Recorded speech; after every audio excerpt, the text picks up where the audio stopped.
hordoftoota keenya alaa fi keessa teettanii sagantaa keenya miiltoo caayaa dubbii hayyoonni qabsaa'onni ganamaa maal jedhu buleetti qabsoo haadha Oromoodha jaarraggaatu rooba seenaa hadhaa bu'aa bahii jechuudha Oromoo irratti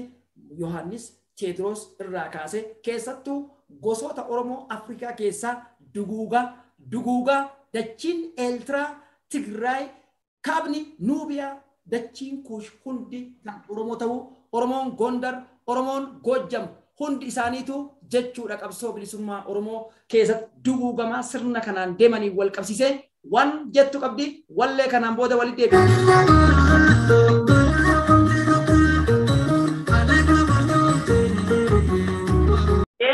Eenyullee adda baafachuun eenyuutu dhugaannaaf dhaabbatellee uummanni Oromoo kun gabba'ee beekuu qaba. Gaafa akkasitti hiriiranii gartee fincilanii wayyaanee irraa kaasanii Abiyyi faasisan wallaahi lammaa magarsaan qeerransa dhiiga Oromoo dhuguu deemu sanuma na fakkaata gachiisee fi garaa kiyya hidhadhee bo'aa ture. Yeroo Abiyyiin harka ol dheeressee jaalalaan ida'amuu jiru wallaahi garaa kiyya hidhadheetiin bo'aa ture. Arramboo gaafasiin booyan rakkoon tun akka dhuftu dhibba beeynani maaliif jennaan barree ni beeynaa isaanis maal akka isaan taambinu. Kanaaf mana wanni jaaraniif rooba amma sigga roobaa jiruufi hawilii dhufuuf mana jaara. Hauma wiliitii irraa baratu wal barsiisuu wal dhageessisuu qabna. Diina kana adda baafachuu qabna. Diinummaa jaraa laalaa. Ka qabrii keessa jiru badhaasuu deeman ka qabrii keessa jiru. Baraa caaluu hundee isaa biyya abbaa isaa hanqurti keenya itti awwaalamte keessatti bar itti taphatanii eega duwellee reefte isaallee akka isaan godhan bar waayyuun nu garaa keenya kanatti waayyuun nu dhimmi isaa bar awwaalcha dhabee bar daqiiqaa tokkoof dachii sanirra bar dhaabbachuu dhorkanii bar reefka isaa leengaddan garree akka baanii akkatti awwaalan hin garree nutti haa dhagamtu hunda keenyaawi waan amma jarri nu godhaa jiru namni nuuni muban Iyyaasu warra ummata harargee baatiin dhagaa guuraa muka guuraa gaala meeqaabdi harreeddi namaa lubbuu namaa bu'e osoo dhagaa guuru mana raashena ittiin buufnu jaarraajeenit buuksisee jaarsisee Iyyaasu itti geessee Sabbo daaran as deebisan. Yeroo gartee xaaliyaan isa qabsee biyyaa bahuu deemu itti gadhiisee waardiyaa fudhatee dhaqee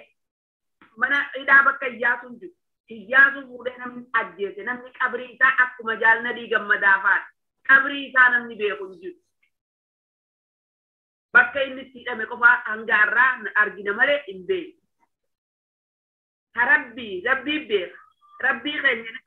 malee qaalitti gaafa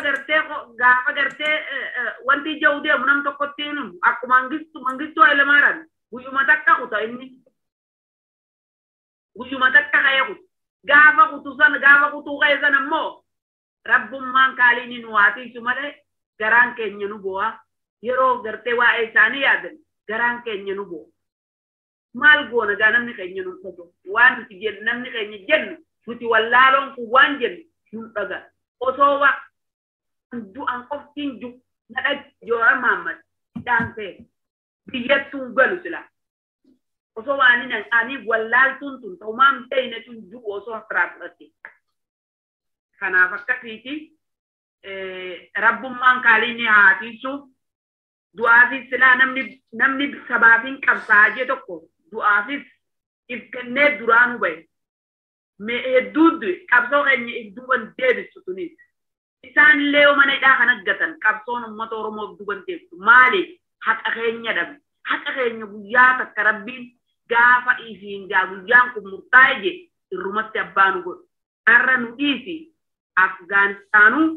Taalibaan kunoo har'aan tana gartee bilisummaa isii labsatte waraana Ameerikaa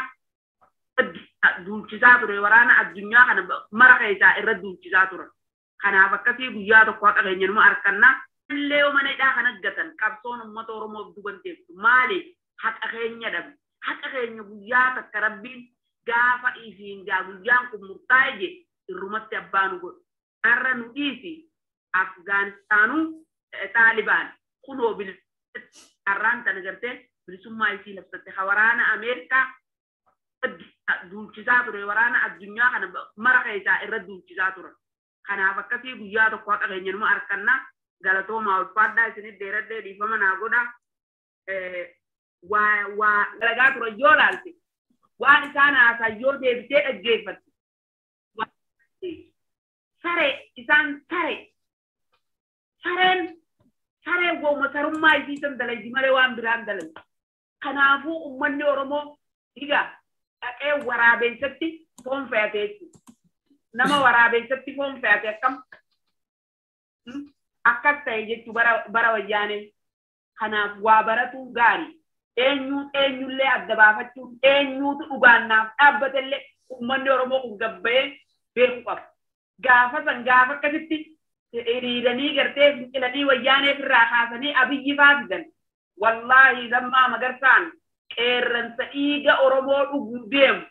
sanuma na fakkaata gachiisee garaa kiyya hidhadhee bo'aa ture yeroo Abiyyiin harka ol dheeressee jaalalaan ida'amuu jiru wallaahi garaa kiyya hidhadheetiin bo'aa ture arramboo gaafasiin boo'e rakkoon tun akka dhuftu dhibba beeynani maaliif jennaan barree ni beeynaa isaanis maal akka isaan taambinu kanaaf mana wanni jaaraniif rooba amma sidda roobaa jiruufi hawilii dhufuuf mana jaara hauma wiliitii irraa baratu wal barsiisuu wal dhageessisuu qabna diina kana adda baafachuu qabna diinummaa jaraa laalaa ka qabrii keessa jiru badhaasuu deeman ka qabrii keessa jiru baraa caaluu hundee isaa biyya abbaa isaa hanqurti keenya itti awwaalamte keessatti bar itti taphatanii eega duwellee reefte isaallee akka isaan godhan bar waayyuun nu garaa keenya kanatti waayyuun nu dhimmi isaa bar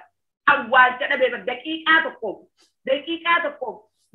dachii sanirra bar dhaabbachuu dhorkanii bar reefka isaa leengaddan garree akka baanii akkatti awwaalan hin garree nutti haa dhagamtu hunda keenyaawi.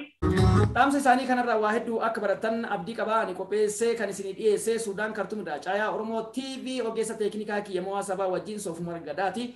Halkan gaarii akkasumas bariin barraaqaa bilisummaa ta'u qarree fi qeerroo teenya akkasumas rabbiin ilmaan Oromoo Suud Arabiyaa keessatti dararamaa jiranii fi mana hidhaa biyyaa keessatti akkasumas ammoo saba keenya Wallootii fi Arsii cinaaksan kutaa Oromiyaa hunda ummata keenya cinaa rabbiin haa dhaabbatu injifannoon kan waraana bilisummaa Oromooti.